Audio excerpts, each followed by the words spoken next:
ನಮ್ಮ ಈಗ ತಾನೇ ನಮ್ಮ ನೆಚ್ಚಿನ ನಾಯಕರು ಇಡೀ ದೇಶದಲ್ಲಿ ಇವತ್ತು ನರೇಂದ್ರ ಮೋದಿಜಿಯವರು ಬಹಳ ಗೌರವವನ್ನು ಇಟ್ಟು ನಂಬಿಕೆಯನ್ನು ಇಟ್ಟು ಬೃಹತ್ ಮತ್ತು ಕೈಗಾರಿಕೆ ಖಾತೆಗಳನ್ನು ಕುಮಾರಣ್ಣ ಅವ್ರಿಗೆ ಕೊಟ್ಟಿದ್ದಾರೆ.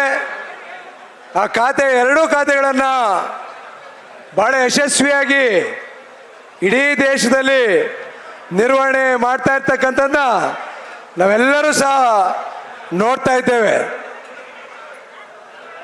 ಆಂಧ್ರ ಪ್ರದೇಶದ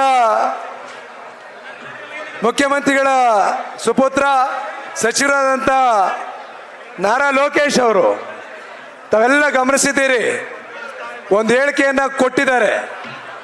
ಕುಮಾರಣ್ಣ ಅವರು ಬೃಹತ್ ಕೈಗಾರಿಕೆ ಮತ್ತು ಉಕ್ಕು ಖಾತೆ ಸಚಿವರಾಗಿರ್ತಕ್ಕಂಥದ್ದು ನಮ್ಮ ದಕ್ಷಿಣ ಭಾರತದ ಸೌಭಾಗ್ಯ ಅಂತಕ್ಕಂಥ ಮಾತನ್ನ ಹೇಳಿದ್ದಾರೆ.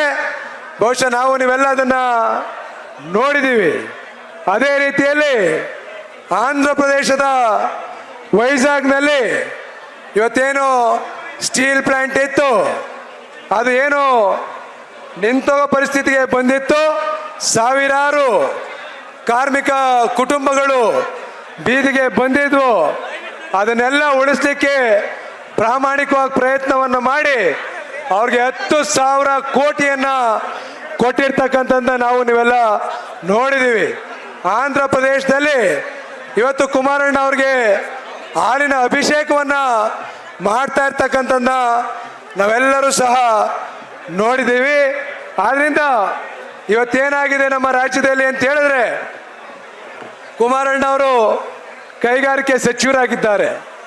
ನಮ್ಮ ಇಡೀ ರಾಜ್ಯಕ್ಕೆ ಹಲವಾರು ಕೈಗಾರಿಕೆಗಳ ಸ್ಥಾಪನೆ ಮಾಡಲಿಕ್ಕೆ, ಉದ್ಯೋಗಗಳನ್ನ ಸೃಷ್ಟಿ ಮಾಡಲಿಕ್ಕೆ ಪ್ರಾಮಾಣಿಕವಾಗಿ ಪ್ರಯತ್ನವನ್ನು ಮಾಡ್ತಾ ಇರ್ತಕ್ಕಂಥ ಸಂದರ್ಭದಲ್ಲಿ ಎಲ್ಲ ರಾಜ್ಯಗಳ ಮುಖ್ಯಮಂತ್ರಿಗಳು ಹೋಗಿ ಅವ್ರನ್ನ ಭೇಟಿ ಮಾಡಿ ನಮ್ಮ ರಾಜ್ಯಕ್ಕೆ ಈ ಕೆಲಸ ಆಗಬೇಕು, ಕೈಗಾರಿಕೆಗಳ ಸ್ಥಾಪನೆ ಆಗಬೇಕು ಅಂತಕ್ಕಂಥ ವಿಚಾರವನ್ನು ಪ್ರಸ್ತಾಪ ಮಾಡ್ತಾ ಇರ್ತಕ್ಕಂಥ ಸಂದರ್ಭದಲ್ಲಿ ನಮ್ಮ ಕರ್ನಾಟಕ ರಾಜ್ಯದಿಂದ ಯಾರೂ ಸಹ ಮಾತನಾಡ್ಸೋದಿರಲಿ, ಭೇಟಿ ಮಾಡೋದಿರಲಿ, ಯಾವುದೇ ಪ್ರಯತ್ನಗಳನ್ನ ಮಾಡ್ತಾ ಇಲ್ಲ.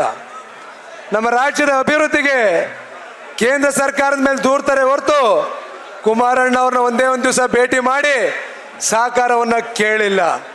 ಮಂಡ್ಯದಲ್ಲಿ ಒಂದು ಬೃಹತ್ ಕೈಗಾರಿಕೆಯನ್ನು ಸ್ಥಾಪನೆ ಮಾಡಬೇಕು ಅಂತ ಹೇಳಿದಂಥ ಸಂದರ್ಭದಲ್ಲಿ ಕುಮಾರಣ್ಣ ಅವರೇ ವಿಧಾನಸೌಧಕ್ಕೆ ಬರಬೇಕಾಗಿತ್ತು. ನಮ್ಮ ರಾಜ್ಯದ ಯಾವುದೇ ಸಚಿವರಾಗಲಿ, ಮುಖ್ಯಮಂತ್ರಿಗಳಾಗಲಿ, ಉಪಮುಖ್ಯಮಂತ್ರಿಗಳಾಗಲಿ ಹೋಗಿ ಕುಮಾರಣ್ಣ ಅವ್ರನ್ನ ಭೇಟಿ ಮಾಡಲಿಲ್ಲ. ಮಂಡ್ಯದಲ್ಲಿ ಕೈಗಾರಿಕೆಯನ್ನು ಸ್ಥಾಪನೆ ಮಾಡಬೇಕು, ನಾನೇ ಬರ್ತೀನಿ ಅಂತೇಳಿ ಒಬ್ಬ ಕೇಂದ್ರ ಸಚಿವ ಇವತ್ತು ಬಂದು ನಮ್ಮ ವಿಧಾನಸೌಧಕ್ಕೆ ಭೇಟಿ ಕೊಟ್ಟಿರ್ತಕ್ಕಂಥದ್ದನ್ನ ನಾವು ನೀವೆಲ್ಲ ನೋಡಿದ್ದೀವಿ. ನಮ್ಮ ರಾಜ್ಯದ ಬಗ್ಗೆ ವಿಶೇಷವಾದಂಥ ಕಾಳಜಿಯನ್ನು ನಾವೆಲ್ಲ ನೋಡ್ತಾ ಇದ್ದೀವಿ. ಇವತ್ತು ಗ್ಯಾರಂಟಿ ಮತ್ತೊಂದು ಮಗದೊಂದು ಎಲ್ಲ ವಿಚಾರನ ಕುಮಾರಣ್ಣ ಅವರು, ನಿಖಿಲ್ ಕುಮಾರಸ್ವಾಮಿ ಅವರು, ಮಹೇಶ್ ಅಣ್ಣ ಅವ್ರು ನಿಮ್ಮ ಮುಂದೆ ಮಾತನಾಡ್ತಾರೆ. ನಾನು ಹೆಚ್ಚಿಗೆ ಮಾತನಾಡಲಿಕ್ಕೆ ಹೋಗಲ್ಲ. ಇವತ್ತು ಚಾಮುಂಡೇಶ್ವರಿ ವಿಧಾನಸಭಾ ಕ್ಷೇತ್ರದಲ್ಲಿ ಈಗಾಗಲೇ ನಮ್ಮ ಇರ್ತಕ್ಕಂಥ ಎಲ್ಲ ವಿಧಾನಸಭಾ ಕ್ಷೇತ್ರಗಳಲ್ಲಿ ಜನರೊಂದಿಗೆ ಜನತಾದಳ ಕಾರ್ಯಕ್ರಮ ಏನು ಯಶಸ್ವಿಯಾಗಿ ನಡೆದಿತ್ತು, ಚಾಮುಂಡೇಶ್ವರಿ ವಿಧಾನಸಭಾ ಕ್ಷೇತ್ರದಲ್ಲೂ ಮಾಡಬೇಕಾಗಿರ್ತಕ್ಕಂಥ ಕರ್ತವ್ಯ ನಮ್ಮೆಲ್ಲರದು ಸಹ ಇತ್ತು. ಚಾಮುಂಡೇಶ್ವರಿ ವಿಧಾನಸಭಾ ಕ್ಷೇತ್ರದಲ್ಲಿ ಪಕ್ಷದ ಸಂಘಟನೆಯ ದೃಷ್ಟಿಯಿಂದ ಕುಮಾರಣ್ಣ ಅವರು ಏನು ಆದೇಶವನ್ನು ಕೊಟ್ಟಿದ್ರು, ನಿಖಿಲ್ ಕುಮಾರಸ್ವಾಮಿ ಅವರು ಏನು ಇಡೀ ರಾಜ್ಯದಲ್ಲಿ 71 ಕ್ಷೇತ್ರಗಳನ್ನು ಸುತ್ತಿ ಇವತ್ತು 72ನೇ ಕ್ಷೇತ್ರಕ್ಕೆ ಬಂದಿದ್ದಾರೆ. ಅವರ ಆಶಯದಂತೆ ಚಾಮುಂಡೇಶ್ವರಿ ವಿಧಾನಸಭಾ ಕ್ಷೇತ್ರದಲ್ಲಿ ಅತ್ಯಂತ ಯಶಸ್ವಿಯಾಗಿ ಜನರೊಂದಿಗೆ ಜನತಾದಳ ಕಾರ್ಯಕ್ರಮವನ್ನು ಮಾಡಿದ್ದೀವಿ. ಕುಮಾರಣ್ಣ ಅವರು ಸಹ ಈ ಕಾರ್ಯಕ್ರಮಕ್ಕೆ ಬಂದಿದ್ದಾರೆ. ಇವತ್ತು ಏನು ಕುಮಾರಣ್ಣ ಅವರು ಜವಾಬ್ದಾರಿಯನ್ನು ಕೊಟ್ಟಿದ್ರು ಅದನ್ನು ಕಿಂಚಿತ್ತು ನಿರ್ಲಕ್ಷ್ಯ ಮಾಡದೆ ಕೇವಲ 5 ದಿವಸದ ಅವಧಿಯಲ್ಲಿ ಈ ಕಾರ್ಯಕ್ರಮವನ್ನು ಆಯೋಜನೆ ಮಾಡೋದ್ರ ಮುಖಾಂತರ ಇವತ್ತು ಏನು ಚಾಮುಂಡೇಶ್ವರಿ ವಿಧಾನಸಭಾ ಕ್ಷೇತ್ರದ ಕಾರ್ಯಕರ್ತರು, ಮತದಾರರಿಗೆ ಕುಮಾರಣ್ಣ ಅವರಿಗೆ ಅವಿನಾಭಾವ ಸಂಬಂಧ ಇದೆ. ಬಹಳ ವಿಶೇಷವಾದಂಥ ಪ್ರೀತಿಯನ್ನ ನಮ್ಮ ಕಾರ್ಯಕರ್ತರು, ಮುಖಂಡರು, ಜನರು ಕುಮಾರಣ್ಣ ಅವ್ರ ಮೇಲೆ, ನಿಖಿಲ್ ಕುಮಾರಸ್ವಾಮಿ ಅವ್ರ ಮೇಲೆ ಏನಿಟ್ಟಿದ್ದಾರೆ, ಆ ಉದ್ದೇಶಕ್ಕೋಸ್ಕರ ಇವತ್ತು ಜನರೊಂದಿಗೆ ಜನತಾದಳ ಕಾರ್ಯಕ್ರಮವನ್ನ ಚಾಮುಂಡೇಶ್ವರಿ ವಿಧಾನಸಭಾ ಕ್ಷೇತ್ರದಲ್ಲಿ ಮಾಡಿ